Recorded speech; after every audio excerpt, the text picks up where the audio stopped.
everybody, and welcome to today's episode of Alpha TV. Today, we're here again with this guy named Meta. How do you properly say your last name? Meta. Meta. And today we're going to talk about a controversial topic, and it's, should I get a 300 or a 600 bike as my first bike? What is that, 1,000 or 600? Okay. This is a 300. Yeah. Yeah, I've done a lot to it. What year? It's a 2014. All right, we'll try to race.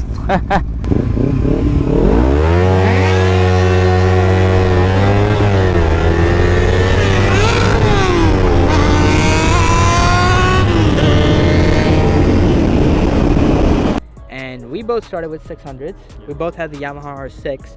And it's funny because I think before I had bikes, I used to always preach to everybody, you should always get a 250, always get a 250, because it's you know you want to ride that properly for a month. You want to learn on that. Then once you're done, you're gonna get an R6 or a 600, and you can do that. But the issue is, I think after 2-3 weeks, you're gonna get tired. Yeah. And when you're riding, you're gonna meet friends, because you always do, and you're gonna go and try and keep up with them, and you're gonna do stupid stuff to try and keep up with them. But you're not gonna be able to because you have a 250 or 300. So you can do it, but if you do it, you gotta sell it immediately in 2-3 weeks. So I think one of the things that you can do to combat that is go to the MSF course, which is what we both did. What did you think of your time at the MSF course? It was good. I learned a lot. Like what? I mean, I kind of knew everything, but... All right. I'm my bad. I forgot you're a professional. I was going to say PGA. What is it?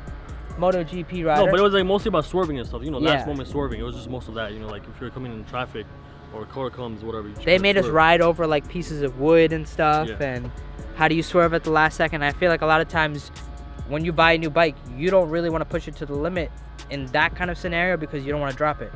And I feel like that's one thing that they taught me to do is, if you're ever like stuck in a scenario, like two things that they taught me specifically is, don't break in a corner. Yeah.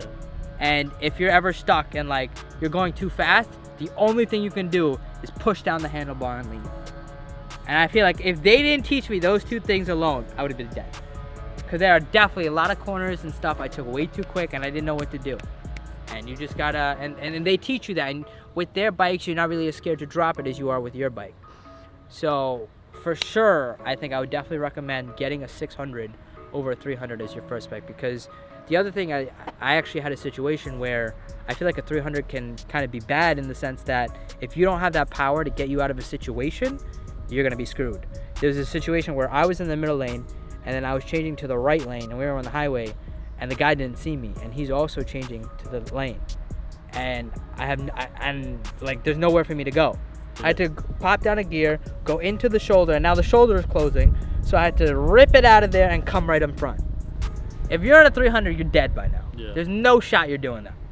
And it's situations like that where you got to be careful, man, because people, especially when you have a bike, people don't see you, and there's a lot of times like that where you need to get out of situations, you need to have that raw power to get you out of there.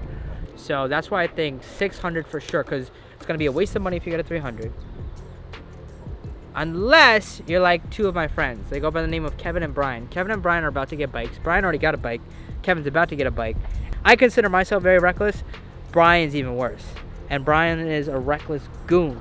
He has as much self-control as I do, which is very little. So someone like him might want to get a 300 to start out. But I feel like if you can control that, and you can be like, nah, for the first 3 weeks or the first month, I'm not going to go over 40 miles an hour. I'm not going to go over 50 miles an hour. I'm not even going to go on the highway. But I think with an R6, it's like even if you're on first gear, like you're gonna be at 40, 50. Like, you know, it's... First gear on his, I hit 60 miles an hour. Yeah, so it's like, you know, once you have a little power, you're gonna want to keep going. You can get a 300, but in a month you get tired of it. But I believe that, you know, just stick with the 600, you know, just ride for a good month. You know, not in the highways, but you know, local roads. Get the hang of it, and then go from there. That's what Stason did. Yeah. You know, he did it for a few months. In local roads, and he got the hang of it. Shout out to Stason, has the same bike. Yeah. Barely rides it though. Yeah.